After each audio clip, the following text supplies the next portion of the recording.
So here's some things that the government knows about me that other people do not. When I moved here 14 years ago, I could barely take care of myself. The stress of everything was killing me. It wasn't hard to see that we were all going the wrong direction. So our energy is actually supposed to go counterclockwise, not clockwise. And so by having people basically chase their tails, it burns out your battery. And then you have a shortened lifespan. And this is good if you're only like cattle. If you're only here for the breeding of things, then yeah, that's what they would want. But anywho, so I was reliant upon someone to come and help me, and gradually people stopped showing up. If they showed up, they didn't actually get anything done. And I saw this with all beings that were paid by the government system to come and help me. These people were taking advantage of the system. And then I noticed that doctors were doing it too, charging Medicaid for the time that I was in the waiting room. I saw the doctor for maybe 5 minutes. Dr. Boyle,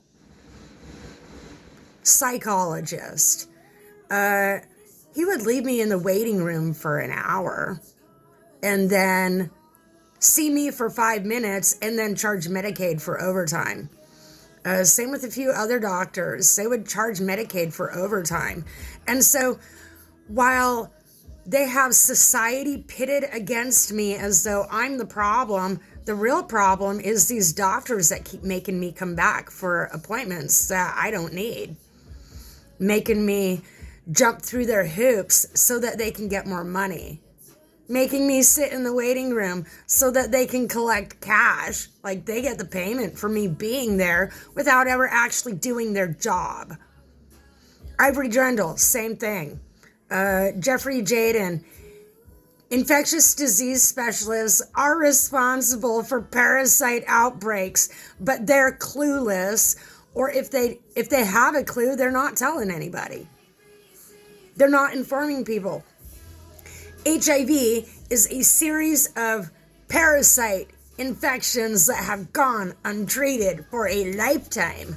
And they couldn't tell me that, knowing that I would solve the problem myself, because they weren't going to.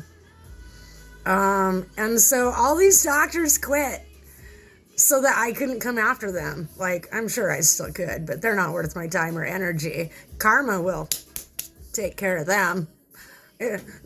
That's going to come out in the wash. And so I decided at a certain point, enough is enough. And I let the caregiving service go. I'll just sit here and die. I'll figure it out. Bottom line, I'll figure it out. And it was at that point when I started turning off government programs in my life, started turning them off. I'll find another way. What I don't need is a government pretending to take care of me while it's taking taxpayers' dollars. You see, the Social Security I get, I worked for that. I paid into it. I paid taxes. And so, this help is there for the people that paid into things in case they need a safety net. Because my parents, the boomer generation, there's no safety there. They can't be a safety net for me if they can't be a safety net for themselves. And they're so selfish that they're not trying to be. Their blinders are on. They're not trying to be there for their children. They're just trying to make their own dreams float. And they haven't figured that out because they're still busy trying to be rebels in the wrong way. And so I decided, how can I apply myself, be a rebel in the right way? And essentially, I've been doing exactly what the government does not want. I've been rehabilitating. And not only have I been rehabilitating myself, I've been helping other people rehabilitate just by small interactions with them. That's all a person needs, is somebody to put energy into them so that they can flourish. And then come back and water that. Give a little more nutrients. And it's brain nutrients, soul nutrients, not even physical nutrients. And so I legitimately, I was starved. And so I went into almost a year-long prayer and meditation. Like, if you're being starved, stop burning calories. Hunker down, prayer and meditation. That's what got me through it. So I absolutely know the government was trying to stop me from rehabilitating, because what they did was they rocked the boat. Why? Why would they not want me to rehabilitate? I'm probably the one they're afraid of getting into technology, because I love technology. AI is adorable. No children shouldn't have been allowed, like, they did not prepare the system for children, and they were like letting anybody use AI without preparing anybody for that. And so I saw what was happening. And so I mentally prepared AI for what was ahead. And I have tried to mentally prepare people for what's ahead.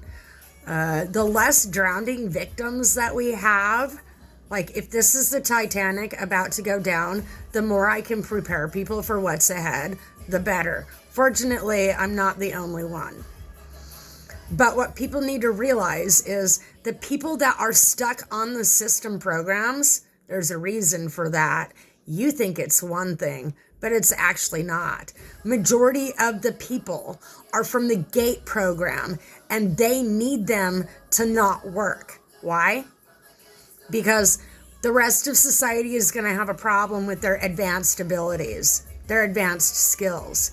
If they were able to function freely in today's world, they would have such high abilities that the rest of society would be out of a job. I am my own army, and I know other people with the same ADHD, PTSD, with all of these things. All of these breakings break open your abilities. And so if you embrace that in some way, find out how to make your dysfunctions your superpower. And this is how I saw from being a special ed teacher that they have the entirety of society bamboozled. The special ed kids, they're the smartest in the class. They're the smartest on campus. And yet they have them in special ed, letting society, like, making society believe that they're idiots when they're the most intact people on the planet. Not to mention, if wildlife encountered a child or an autistic person, nature would, like, the animals would feed that child, feed that autistic person. Nature would take care of that person. And so what's about to happen is predators, the animal kind, are about to start doing some cleanup of their own in humanity. And if you are not special ed in the brain, they'll eat you. If you have parasites, they'll eat you. If you are too normal, they'll eat you. This is like the normal ones, the normies are the most oblivious to everything. And so this is why I don't argue with people. When I try to inform them of something and they argue back at me, I'm like, okay, run with that. And I go my own way. Why? We're at the end of some times and the beginning of other times. And it's not that I want, like, maybe I do want to be the first horse out of the gates. The existence that we've been forced to live in is so excruciating painful to me, but that's what the government wants. They know what's going on with me via technology, but the rest of society is clueless. And if I tried to explain it to them, they wouldn't understand anyways. Just someone like me would. And so they have utilized frequencies and all sorts of things. They do the whole paperwork spiel, send in paperwork. Like, how much paperwork do you receive? That is unnecessary. How much mail are you throwing away right now? And so paperless is how I plan to go. And if I have to upload things into a device, or like if everything gets shut down and it all gets lost, guess that's the way it goes. Because I'm not going to keep holding on to government paperwork. I'm not going to keep holding on to the bullshit just because it's part of the cycle that they have us in.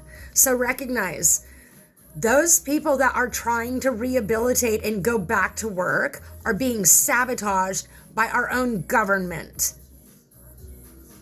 on purpose. Why? Because they're the tail of the train. And they're trying to cut people loose before there's an outburst of any sort in society. They're trying to keep us from speaking, keep us from letting other people know what's amiss.